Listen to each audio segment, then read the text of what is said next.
Well, today, the three of us have decided to work on the theme of love. And we're doing that because in each one of our books, love is discussed in a much different way. For the excerpt that I'll be reading today, it is self-love, a young adult's first experience or awareness of how to love yourself, where she really starts to understand who she is and how she wants to express herself to herself. In Jackie's excerpt, it's about a young woman who has all these emotional feelings just all welling up through her. And where does she put them when the love that she would like to have or would like is going after is not coming in the way that she would like it to be? And in Stephanie's, it's a much deeper type of love. It's a suspenseful, exciting, heart-throbbing a type of love that is very, very different. And what do I want to say suspenseful. hmm What word would you use, Steph? Um, I think I would use complicated. I would Complicated? think complicated love is probably the best way Okay. to, yeah. Yeah. And Jackie, would you want to use another explanation for yours? I feel like it's unrequited love. Good. That crush that I think everybody's had at some point of their life, especially like my character's age, around 17, 16, 17 years old. Hey, so shall we jump right in? Sure. Okay. All right. So today, Jackie, I'm going to start with your excerpt. And would you like to say something about it, Jackie? So this is from the book House of Unwound Thread. And the main character protagonist is a young woman who wakes up with no memory. And this particular scene comes towards the end of the book where she already has made a group of friends, kind of found a found family, but she still has some underlying feelings for somebody she met very early on that she began having some sentimental feelings for. And she's, in fact, with another boy now. She has her first boyfriend, but she can't help but think about the other one. Oh, that first love, right? hmm Right. Does anyone ever forget the first love? hmm Okay. The kiss caught me off guard. It was different than his usual embrace, harder and sharper and laced with a recklessness I hadn't realized he possessed.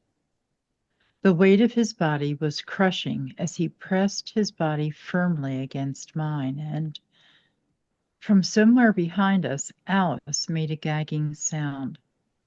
DJ yanked away, and I caught a flash of something in his eyes. But if it was desire or frustration, I couldn't tell. I think we've outstayed our welcome, he said, running a hand through his short, clipped hair. The kiss had stolen the breath from my lungs, leaving me wheezing for air. It's my dormitory, I choked out, my gaze darting across the room to Alice, now wilted tragically in her Chesterfield. Clearly, she wasn't intending on giving us any space. A dart of annoyance shot through me. Had the tables been turned, I'd have gladly left, providing Alice with a little privacy. But despite being the most popular girl in school, she never snuck any boys up into the ring. She isn't interested in high school boys, I realized abruptly, feeling my hands clenched tight over my blanket. She preferred men. A pit formed beneath my ribs. Weeks had passed since I had set eyes on Wells, since he hadn't given me that empty stare that said more than words ever could. He had no feelings for me. None whatsoever. Despite all the time that had passed, despite the kiss still lingering on my lips, my heart punched into my throat. Each time I thought of the boy with the bottomless eyes, it was as if the floor had been stolen from beneath my feet. And in that terrible plummeting moment, it felt like losing him once more. But how could you lose something that was never even yours to begin with? That's so beautiful, Jackie. Very powerful. How did you feel when you wrote it? I felt like I was back in seventh grade, or eighth or ninth or Hmm. 10th or 11th, or all those unrequited loves, and you know all those choices that I made as a teenager, um, all the crushes I had. I just immediately was back in those shoes. Hmm. Tell me, Jackie, why did you use the word bottomless eyes? So in the beginning passage, actually, where this young woman meets this young boy, and she's kind of starstruck by him, and she just thinks that he has these beautiful, like, probing eyes that are so deep when he looks at her. And he introduces himself at the same moment that she's thinking this, and he says, Wells, because that's his name. And she's thinking that there are these beautiful, profound, deep eyes, so deep as wells, like wishing well type of a well. Hmm. And then she's like all complexing about how did he read her mind, and like how does he know? And like she's all over. This girl is all over the place. So that's where that reference comes from. It's beautiful in that sentence. It really is. Thank It certainly, you. I think, leads the reader to have such a connection to that Mhm. feeling of young love. It's Yeah. just, it was well done. And one thing I didn't mention in the when we began when I introduced the book was that about halfway through the book, she realizes that this boy that she loves, or that she has these feelings for, is older than she thought he was. So the reference to Alice liking Oh. men is because she feels that that her roommate, who is like basically the person that throughout the entire book is giving her problems, because this girl did not want a roommate. And when because she was like basically the most popular girl in the school, and so she had the best and biggest room, and so she had the space. Mhm. So when this new girl comes along, they put her with Alice, and Alice is not happy, so she's making her new roommate's life a living Hmm. nightmare. And so she goes on to even be flirting with Wells when she sees him, and um he seems to be very interested as well in Alice. So now the main character is making up stories in her mind again about how she's letting herself get carried away with herself, as always. Mhm. It's interesting, isn't it, when we, as authors, begin to write about such a strong emotion, but a complicated emotion as love, because Yes, it filters in from so many different places, right. from so many Mhm, different experiences. And I And love so how we want you, to, oh, I'm sorry, Angel. I oh, I'm want to so say, sorry. yeah, I was going to say for those who are listening, we would love them to write in and tell us something that they have experienced about love that they'd like to share with us. mhm, I'm sorry, Steph, go ahead. No, I am so sorry. I was gonna say I love that you have this other male character though, that you're portraying the relationship that she has with Wells, but you're portraying it through the lens of her experience with this other character. And mhm. I mean, obviously I know more, so I'm not gonna say a lot, but um I this DJ character is a very interesting character, but obviously in this passage he can't hold a candle to Wells. who is forever in her mind. Very much so. It was well done.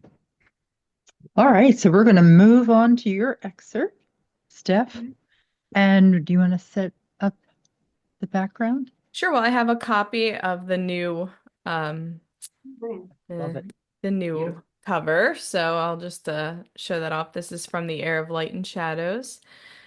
And in this passage, I was torn between which ones I was going to pick for this week because there was a passage just before this that I thought would work really well. But this was a pivotal moment in the book where her complicated relationship, as we had talked about before, with Lizzie's complicated relationship with her boyfriend Miles is really showing its, I guess they would say, coming to a head because we're seeing the issues that they have really presented here. So that's what's Okay. going on. You never apologized for last night, Lizzie chided. I have nothing to apologize for. Lizzie scoffed, her anger bubbling up like lava in a volcano. I am not weak. You can keep telling yourself that if you want to. His biting tone and the way he raised his eyebrows as he made his snide comment were too much for her. That heavy, dense energy was all consuming, like a cloud of thick black smoke from a fire. Why are you being so mean? She threw her hands up in frustration. It's like you flipped on a jerk switch overnight. You're just taking it that way. I'm just calling it as I see it. Screw you, Miles. I don't need to be here, you know, he said.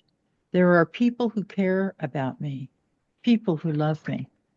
I could be with them instead of wasting my time with you. Are you serious? Lizzie sneered. We've been together a year, Lizzie, and you can't say it, can you? I've given you everything, more than you could ever know, and you can't say it.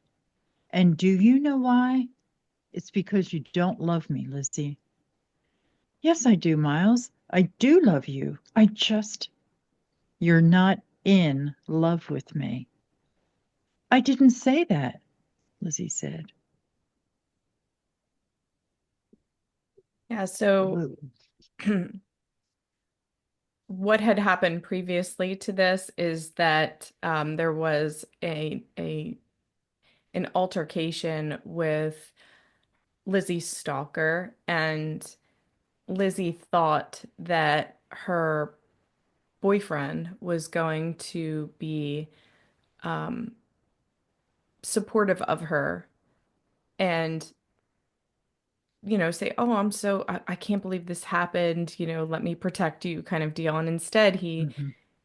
he's angry with her and basically tells her that she's a damsel in distress and that if she listened to him, that she wouldn't have gotten herself in this situation with this stalker. And he's very condescending and his words are very let's put it this way, I was able to write this scene very easily. Mhm. So we all draw from past experience. Yes, That's all we I'm gonna do. say. That's it. Mhm. Hey guys, Stephanie here from the Bookweaver's Quill, and I just wanted to take a quick minute to talk to you about my new book, The Air of Light and Shadows. So I have decided to run a promotion for book one on Kindle May 4th through May 10th. I'm doing this because I am releasing book two in July, and I want to be able to give people a chance to read the first book at a discounted price. So May 4th, head on over to Kindle and download the book for just 99 cents, and I will keep you up to date with the release of book two, which will be happening on July 14th. Thank you so much. And now back to our regularly scheduled program. One of the things that I liked about this scene, and I do know a little bit before and after this particular scene, is that Lizzie does not understand why Miles is talking the way he is. I mean, his answer to her is cloaked with something that she doesn't understand as of yet. Mm-hmm. And I liked that because that's so much what happens to us sometimes when we are involved with someone. Sometimes people have another reason for something. In this particular book, you know, we do know he's trying to protect, but Lizzie doesn't know that. Mm-hmm. That was very well done, Steph. Very well Thank you. done. Thank you. Yeah. Yeah, this scene was excellent. I remember reading it the first time and I was like, I hate it. I hate. I will always hate him. And it took me a long time to not hate him as much. Mm-hmm. You know, like it was that scene was so raw, um, that it made you want to cry, like for her, and just being her being called weak and by the person that she trusted enough to have these feelings for, whether or not she said the words or not. Mm-hmm. She had her own reasons, as it were, that she couldn't say them just yet. So, in the same way as him trying to force those out of her, sometimes in relationships, a lot of times in relationships, everybody, like Anna Marie said, has their own ulterior motive behind things and why they want things to go a certain way, but that's not the way it goes. Right. Mhm. And the thing with Yeah. Lizzie is that she's very, very intuitive and she's very in touch with her intuition, even though she doesn't really understand that until later on in the book. But part of the reason why she can't say those words is this feeling that just sits and wells within her gut, that there's something else that she doesn't know about him. And that is when this scene in particular, when he starts to show these, I guess you would say his true colors, even though they're not really his true colors, but what she thinks to be his true colors, it's like, oh, okay, well, this is why I had this feeling. So she's connecting that. And she's not off. Her intuition is not off. It's just not what she thought it was. So it's the feeling is right, but the thoughts behind it aren't necessarily um, they don't match up 100%. Mhm. Yeah. That's one of the things that I like very much for readers in this particular scene is that we need to pay attention to our intuitive sense, Hmm. especially when it comes to a strong emotion like love. And that's one of the things that we find when we find it the most challenging to follow our intuitive sense. Uh, Steph and Jackie and I follow a gentleman whose name is Joe Dispenza. And one of the things that Joe talks about a lot, and we hope to have Joe on someday, is the heart and brain, yeah, to have heart and brain coherence. And this scene and Jackie's scene both talk are, or exhibit that. There is not a heart and brain coherence Hmm. in the main characters, uh, is as far as love. And so it's a beautiful example. So, Joe, we'd love to have you come in and help reiterate that. That's All my right, I'll guess. jump into my scene, which is a tiny bit longer. And it's very, uh, every other line, there is a reference more or less about learning to love yourself, which is a different type of love. And what we don't know in this particular scene, though, is the main character, Ruthie, has her mom is involved with a gentleman, and they do not have a strong love bond at all. His concept of what real love means is skewed because her father left a very long time ago. In fact, she never knew her father. Ruthie is learning about self love, and she's learning it through the eyes of a very wise grandmother. And the grandmother happens to be her best friend's grandmother. So I'm going to jump right in and begin to read. My grandmother says she is an old soul, Celine said, opening the tattered picture album which she had sitting on her cherry-colored bedspread. My gram said she learned about animal totems from her great-grandmother, who she lived with on an Indian reservation with the Sioux tribe in North Dakota. Your gram lived on an Indian reservation, I said. That must have been really cool. The pages of the picture album crackled as Celine turned them. Well, Graham said the weather in North Dakota was bitter cold and that the winters seemed to last forever. But she did love her great-grandmother, whose name was Wyopa. Celine stopped when she got to the picture of an older woman with a young girl sitting beside her. This is my gram and Wyopa, Celine said with pride. Wyopa in Sioux means astonishing woman. Just then, Celine's mom stopped in the doorway. Graham just woke up from her nap, she said. You and Ruthie can go down and see her now. Graham stretched out her arms as we entered the small sitting room off the kitchen. Here are my girls, she cooed as she gave each of us a big hug. What do we have here? She asked as Celine handed her the picture album. Ruthie and I were looking at your picture with Wyopa, Celine said excitedly. Oh, my dear Wyopa, Graham said softly. Did Celine tell you that Wyopa means astonishing woman? Graham asked, looking towards me. Yes, I replied. Graham's wrinkled hand reached over to take the album from Celine.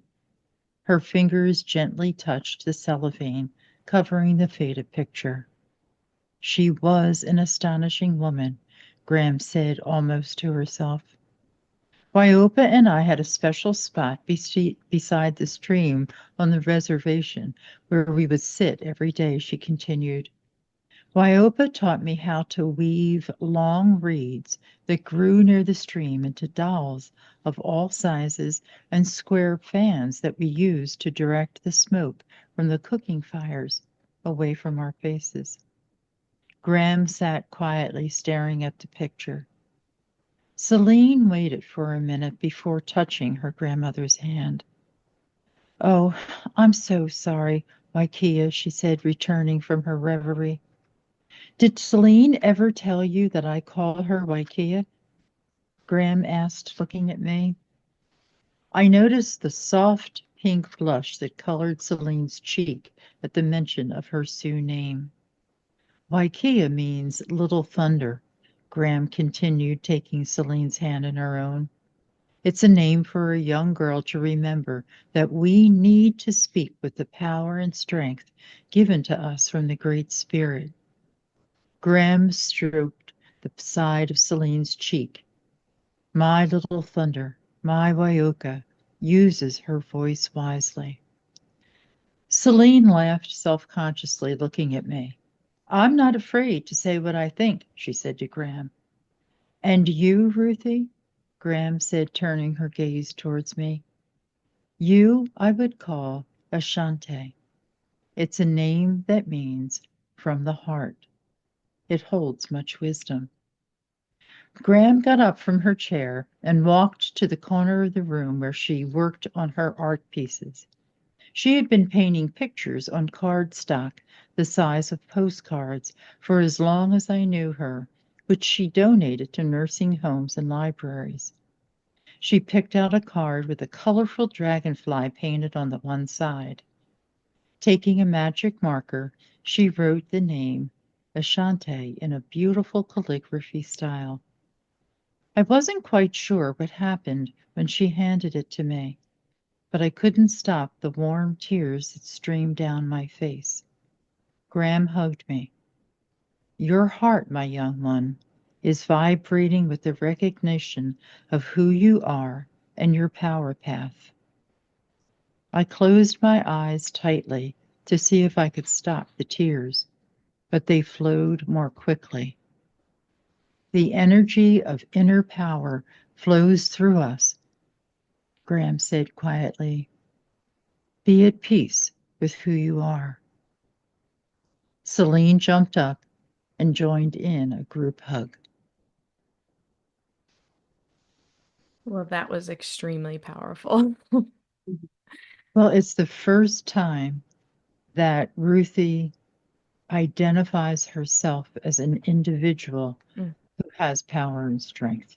mhm, Because in her life at home with her mom um, and her grandmother, because her grandmother is part of it, she doesn't see as much strength as she would like to see, mhm, exhibited to her. And so this is the first time she comes in contact with her own strength. So I like it. And it does bring in parts of nature and mhm. the whole American Indian respect for the Great Spirit and things along that line. So Well, I the find it to be really imagery is just beautiful in there. I mean, the grandmother sitting, the weaving, the fun. Hmm. smoke, just like everything that you read, I just could visualize it so perfectly. Just even the Graham's, wrinkled hands and the Hmm. crackling pages. Yeah. And I mean, it was just beautiful. It was like, and I felt like when you talked about Ruthie, when she gave her the name, um, those feelings of like the warm tears just was like I could feel that. I felt very Hmm. connected to that. Probably Oh, even and thank you. all everything that you've read so far has been so amazing from this book, but this passage was like no, it was Hmm. just it was really incredible, really well written. Well, I think I would hope that any reader of this particular book would be able to identify with what we feel like when we suddenly discover ourselves Hmm. and realize that someone else sees it.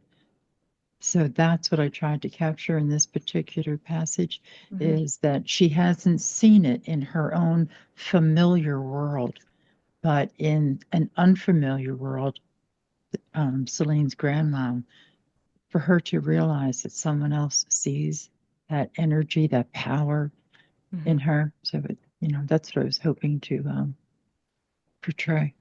You do portray that amazingly, to be honest. And I've always found it fascinating myself to wonder kind of what people think of you, think of what people think of me.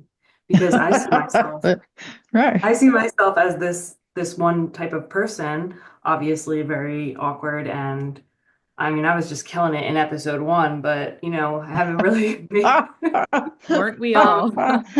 and perhaps that's how people see me as well, probably. But Mhm. they might not, you just don't know what other people see in you. And I Hmm. thought that was really, it was very poignantly stated and really gave off that idea. So Hmm. excellent. Yeah. And Yeah. I think that all of our passages have this sense of recognizing that in yours, Anna Maria, I would say strength, and in mine maybe strength, but individuality. So in yours, Jackie, where this character hasn't really had a lot of defining who she is, right? In fact, the whole book surrounds her not being able to do that. But in that moment where she has this connection to feelings of, feelings for this guy that gives her that sense of, I guess, individuality, like this is who I am. Like I have feelings for this person. And in mine, it's like she is recognizing, wait a minute, I'm not weak. She's having this moment where she realizes this is who Exactly. I am. And in yours, Anna Marie, same thing. Wow, this is who I am. So I think that's a really nice, just to, bridge all of Hmm. our writings together, even though they are so different, at the same time, you can make those connections. Very much so. And it's funny, being a former school teacher, and Jackie also taught school, um, taught languages and things. And uh, I wish it was a curriculum to Mhm. teach kids about self-love, Hmm. you know, if anything that we need to teach or foster or Hmm. put that fire under, it's how do you love yourself? Because that's the foundation through every single relationship and self dialogue that we have through a lifetime, Hmm. through a lifetime. That's so true. I think about Hmm. that. If I had had self-love, I mean, I think that to a degree I did, but there were so many times that I felt um just so disempowered or like so insecure, and it's carried through even to now. Like I have to constantly go back and be like, all right, let me root myself in finding confidence and not outside of myself, but inwardly so that it's not Hmm. false, you know, it's this true confidence and it's so hard. And I do think if we taught classes on that, that um, people would just be a lot happier too. You know, they would Hmm. just be so happy with themselves that they would be able to bring that to other people. Hmm. Right. Yeah. Exactly. I was Yeah, thinking that exactly. myself. Hmm. Yeah, yeah. So, Well, again, we want to invite all of our listeners, both authors and people who are listening to this podcast. We so invite you to share your experiences because that's what this is all about, shared experiences. And we will have a specific podcast where we will share some of the input that we get back from people. So please, write to us and let us know what you think. Pass it along. well, thank you again for joining us. Don't forget to like, subscribe, and comment on this video. And please join us again next week.